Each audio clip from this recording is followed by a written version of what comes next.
एक नदी के किनारे जामुन का पेड़ था जिसपे बहुत जामुन खड़े हुए थे। उसी पे एक बंदर रहता था और नदी में एक मगरमच्छ। इन दोनों की बड़ी दोस्ती अच्छी थी। हर दिन जामुन तोड़ते थे और मिल बांट कर खाते थे।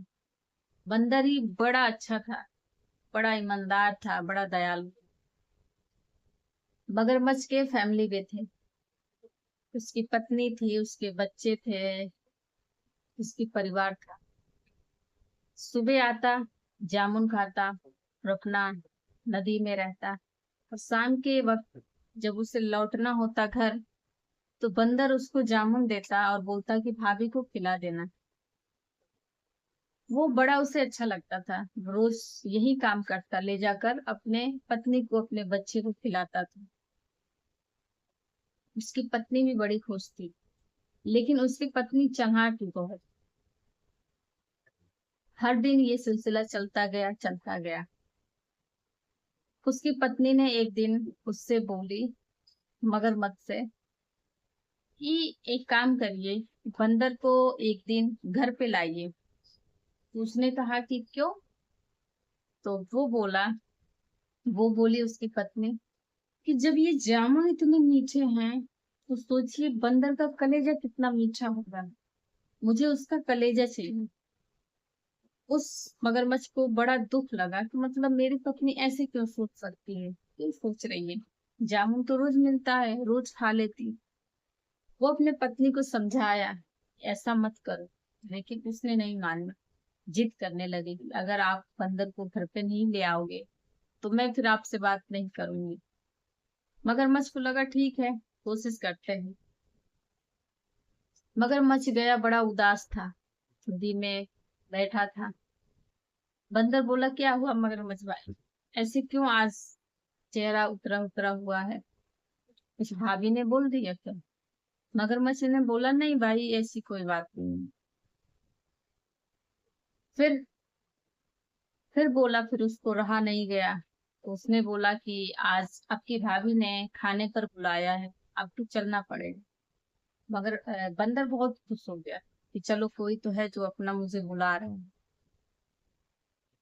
बंदर जामुन भी तोड़ा और लेकर साथ में चला गया, लेकिन मगरमच्छ के पीठ पर बैठा हुआ था, क्योंकि बंदर पानी में कैसे जा पाएगा। वो बोला मगरमच्छ कि आप मेरे पीठ पे बैठो और चलो। इतना सारा तोड़ा जामुन और लेकर चल दिए। बीच नदी में गए, मगरमच्छ को रहा नहीं गया। उसने बंदर से बोला, पता है तुम्हारी भाभी क्या कह रही थी? बताओ बताओ, क्या कह रही थी? बंदर बोला। तो मगरमच्छ ने बोला कि जो आप रोज हमें जामुन खिलाते हो, मैं घर लेके जाता हूँ, तो मेरी पत्नी को बहुत अच्छा लगता है। लेकिन एक बात है, उन्होंने जिद किया है तुम्हारे कलेजे को खाने के लिए। बंदर को बड़ा आश्चर्य हुआ, लेकिन बंदर घबराया नहीं। कहा, ठीक है भाई, लेकिन तुम तो सबसे बड़ी गलती कर दी, ये बात मुझे पहले बता देते। तो उसने बोला, क्यों? तब तो आप मेरे साथ चलते नहीं। तो उसने बोला, नहीं ऐसी बात नहीं है, तो मैं जरूर चलता, लेकिन मैं जो कलेजा होता है, मैं उसको पेड़ पर ही छोड़ आया हूँ। तो मगरमच्छ को लगा कि सही बात है। तो उसने बोला, चलो फिर वापस चलते हैं। फिर वापस आए, नदी के किनारे जब आए, बंदर कूदकर पेड़ पर चला गया।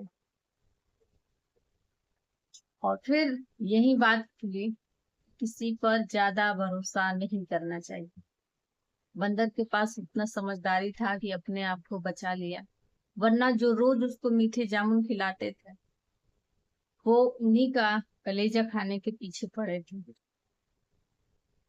इस दुनिया में ऐसे ही कंडीशन चल रही है आज। ये कहानी बेशक बच्चों वाली है और बेशक अच्छा लगता है, कुछ ज्यादा रिलेटेड नहीं है, लेकिन आज की कड़वी सच्चाई यही है कि जिसको भी आप ज्यादा मीठे बातों से फंसाओगे, जिसको भी आप कुछ ज्यादा लाड दिखाओगे, तो वो इंसान आपके पीछे ऐसे ही काम करेगा। इसलिए बड़ा सावधानी, बड़ा दिमाग से रहना पड़ता है इस कलयुग में। जी हाँ। और बहुत अच्छी बात है, बहुत सोचने विचारने वाली बात है। इतना दिमाग सबके पास होता है, लेकिन कुछ लोग फिर भी इस कुएं में चले जाते हैं जहां से वहां उससे निकलना बहुत ही भारी पड़ता है। लेकिन फिर भी कोशिश करते रहिए कि ऐसे लोगों के जंजालों में ना फंसे, खुद के कामों में इतना व्यस्त रहें, मस्त रहें, कोई आपको नुकसान ना पहुंचा सके। और हाँ, ये है असली कलयुग की सच्चाई। लोगों से दूरी ही बनाना आपके लिए बेहतर होगा, क्योंकि यहाँ बहुत से ऐसे निगेटिव पर्सन रहते हैं जो आपको अट्रैक्ट कर लेते हैं, आपसे अट्रैक्ट हो जाते हैं, आपको अपने तरफ खींच लेते हैं, किसी चीज का लालच देकर, बातों में उलझा कर। लेकिन खुद का दिमाग इतना तेज होना चाहिए कि उस नेगेटिव पर्सन से दूरी बना कर रहे। कैसी लगी वीडियो? अगर अच्छी लगी है तो उसको शेयर कर सकते हैं, लाइक कर सकते हैं, सब्सक्राइब कर सकते हैं। धन्यवाद।